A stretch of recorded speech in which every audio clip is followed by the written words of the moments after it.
a journey in July.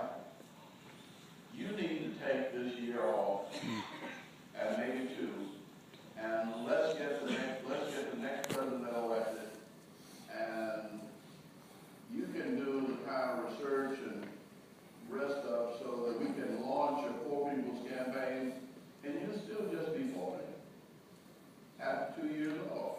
And he wouldn't hear it. And he turned down, in fact, he even thought of it as kind of temptation, because it was something that he had always wanted to do. And he had sort of decided that if he died, he wanted to die with the poor and for the poor. And the economy had gotten so complex by that time, and that, and he knew it. He said that the things, integrating lunch counters didn't cost white people anything. Integrating schools doesn't cost white people anything. In fact, it probably helps business. It increases business to integrate public accommodations. We will elect better people, and with black people voting in the South, we're not strong enough to take over the South. But what we can do is we can vote for the best white people available. So we're not only setting ourselves free politically, but we're setting good white folks free.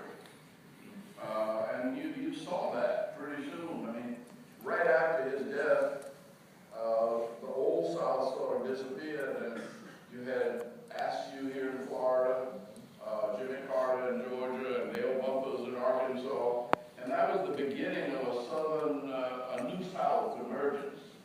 So business began to move south in Atlanta. Atlanta began to move because it was a city too busy to hate. So integration was good for business, but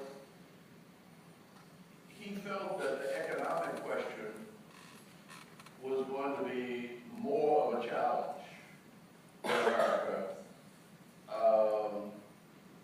because most people felt that for poor people to get more, rich people had to get less. And that's just not true.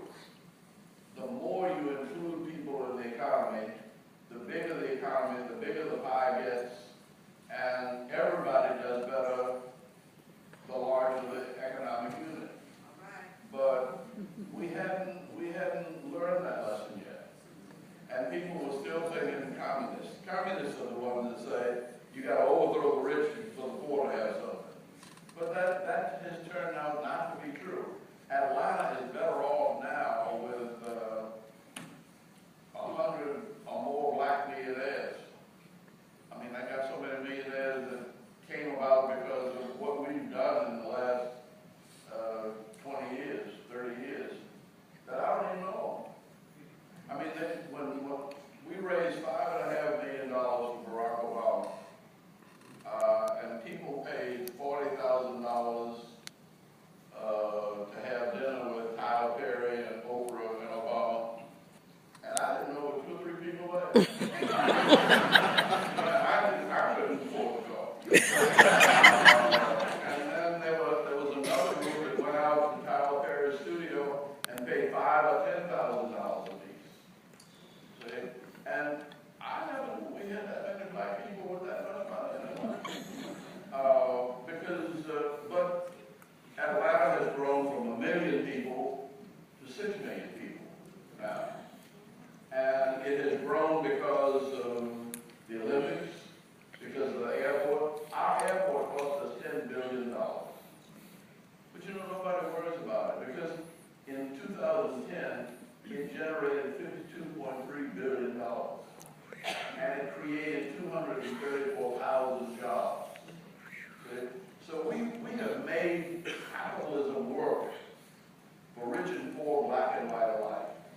Now, we still have 30% of people who are poor, black and white. But we had 30% when we were a million, and we got 30% when we were 6 million. But it's not the same 30%. But if you start making money, you're going to attract more poor people, because people are going to come where the money is. And our challenge has been to include the immigrants and to include, and fortunately for us, most of the people who come to Atlanta to go to Georgia Tech or Emory or Atlanta or Morehouse or so on. And so we're getting the best minds from around the world, and they want to stay.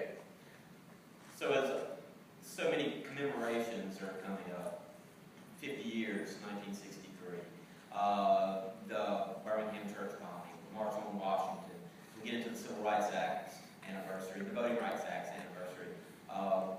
I'm sure you're asked the question many times, how far have we come?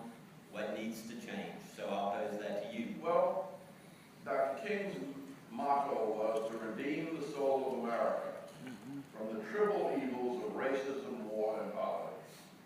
And I think legal racism is dead. There's still vestiges of racism and discrimination, but that's like, you know, I wish all of my children agreed on everything. But I got 4 children, I got 4 opinions. And so we still have disagreements, but essentially legal racism is no longer tolerated. I think, remember I started with the Second World War, where 60-some million people were killed. So I think it's progress that only 60,000 were killed in Vietnam, or that less than 10,000 were killed in Iraq, or we kept the death total under 5,000 in Afghanistan.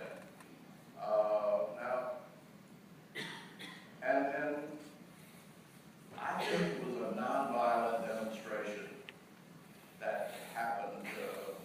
This is one of these gods of being anonymous, where the president felt he was obligated to say something about having to respond militarily to these chemical weapons because he had drawn that line in the sand.